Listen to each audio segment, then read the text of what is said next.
주시는 일 감사하는 5분 묵상, 잠언 17장 1절에서 12절 말씀, 미련한 자의 행동을 경계하라 라는 제목으로 하나님의 말씀 살펴보겠습니다. 내용 관찰 첫 번째 질문입니다.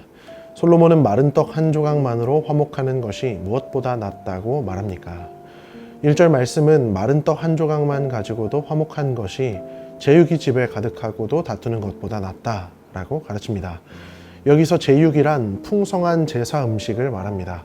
세번역 성경은 이것을 진수성찬이라는 말로 번역하기도 했습니다. 진정한 기쁨은 물질적으로 빈곤하냐 풍요하냐의 문제로 나뉘지 않는다는 것이죠.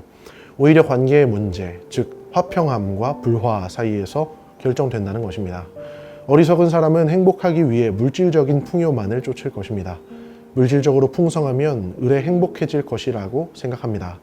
그렇다 보니 그들은 사람 사이의 관계보다 물질적인 가치를 훨씬 더 우선시하고 물질에 더 집착합니다. 하지만 그럴수록 그들은 행복과 더 멀어지게 되는 것이죠.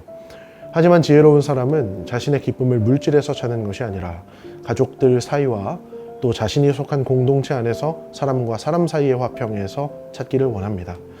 행여 그 가운데 물질적으로 부족한 때에도 그는 행복합니다. 오히려 가진 것으로 만족하기로 결정합니다.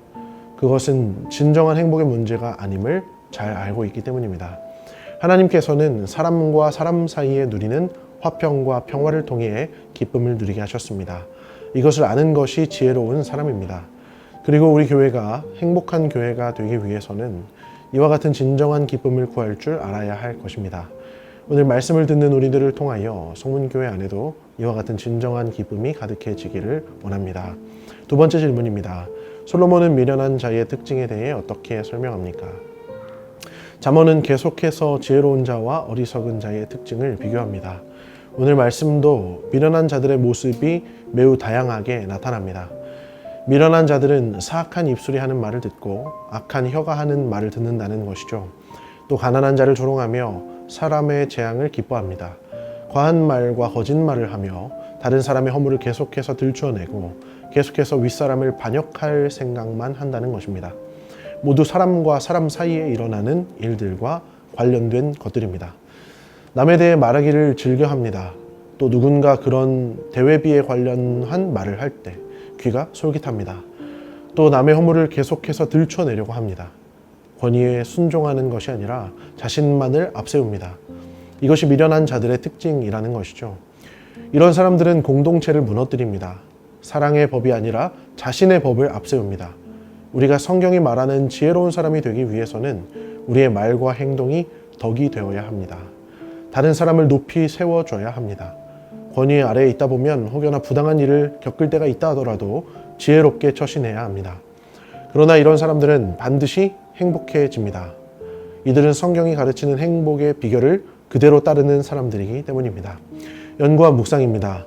솔로몬은 왜 새끼 빼앗긴 암곰을 만날지언정 미련한 자를 만나지 말라고 당부합니까? 솔로몬은 미련한 자들을 피할 것을 당부하면서 한 가지 비유를 들고 있습니다. 미련한 자들을 만나지 않는 것이 좋은데 차라리 새끼 빼앗긴 암곰을 만날지언정 미련한 자들은 만나지 말라는 것이죠.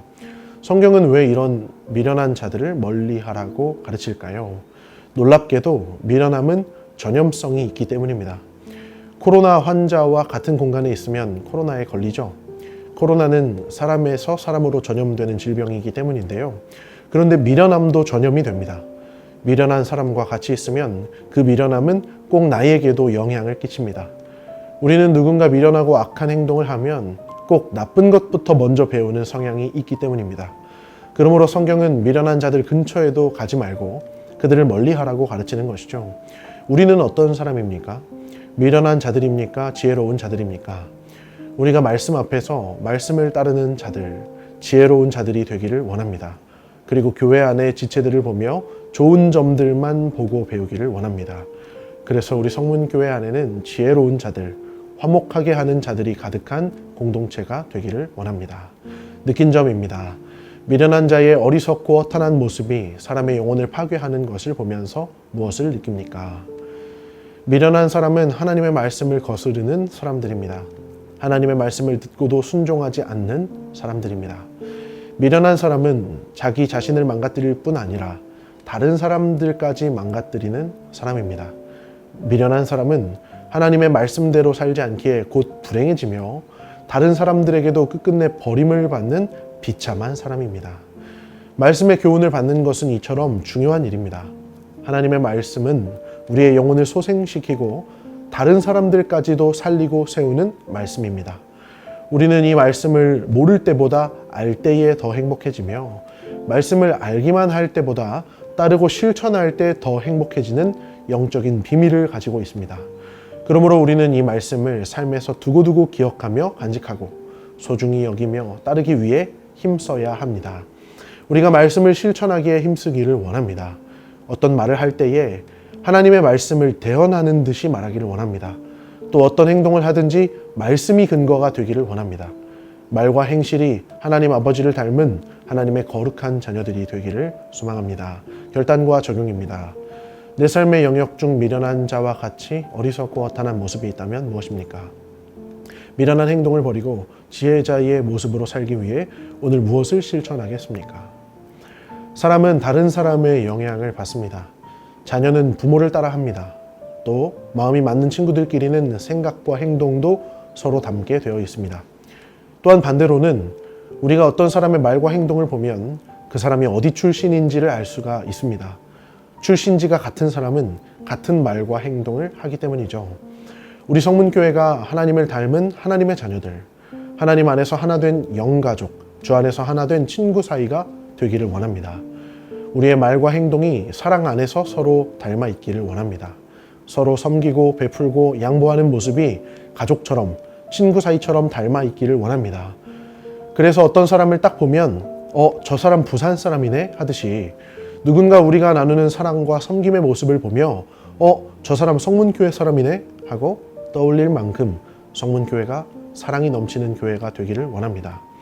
오늘 잠언의 말씀 가운데 미련한 자들이 아닌 지혜로운 자들로 세워지는 성문교회 모든 영가족이 되기를 진심으로 소망합니다.